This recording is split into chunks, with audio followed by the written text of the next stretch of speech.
اونچی تیری شان، تو رحیم ہے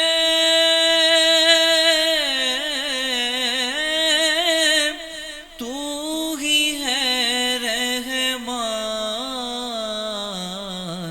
میرے مولا اونچی تیری شان، شان مولا میرے مولا اونچی تیری شان، مشکلوں میں جب بھی رو کے میں نے تجھ کو پکارا،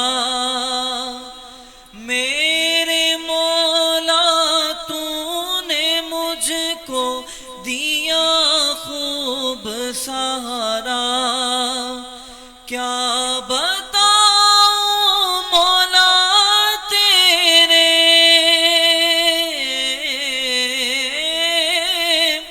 کتنے ہیں احسان،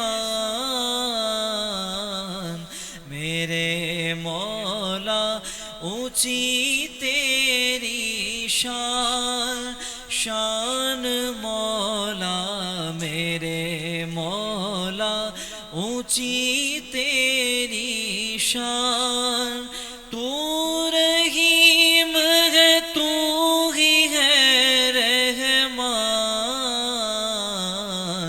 میرے مولا اونچی تیری شان، 70 ماؤں سے بھی بڑھ کے مولا تیرا پیار ہے، معاف کر دے سب خطائیں مولا تو غفار ہے، معاف کر دے سب خطائیں مولا تو غفار ہے، رحم کرنا شان تیری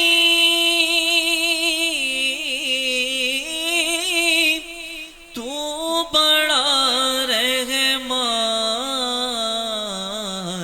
میرے مولا اونچی تیری شان، شان مولا میرے مولا اونچی تیری شان، شان مولا میرے مولا اونچی تیری شان، پتھر پہ جو کیڑا ہوئے اس کا رازق تو ہے، جو زمین میں بیج بوئے اس کا مالک تو ہے، پتا پتا بوٹا بوٹا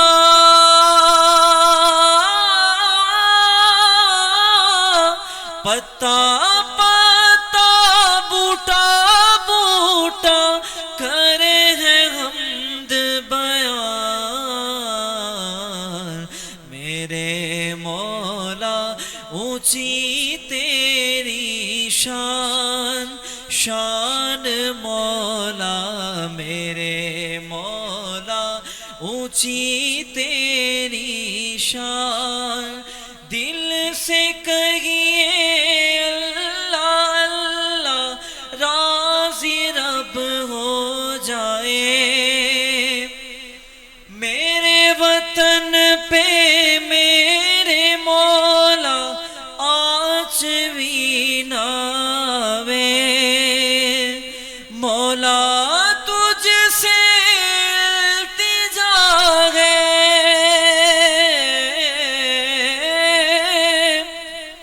باقی رہے ارمان،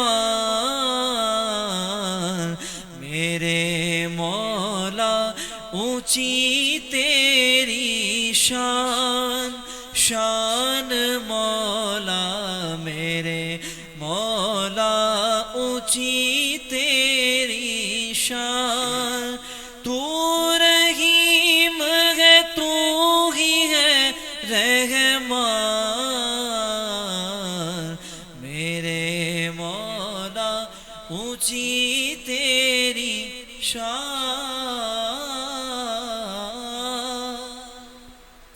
بہت بہت شکریہ محمد عمر نقشبندی آپ کا کہ آپ تشریف لائے. ماشاءاللہ اتنا خوبصورت جو ہے وہ آپ نے کلام سنایا.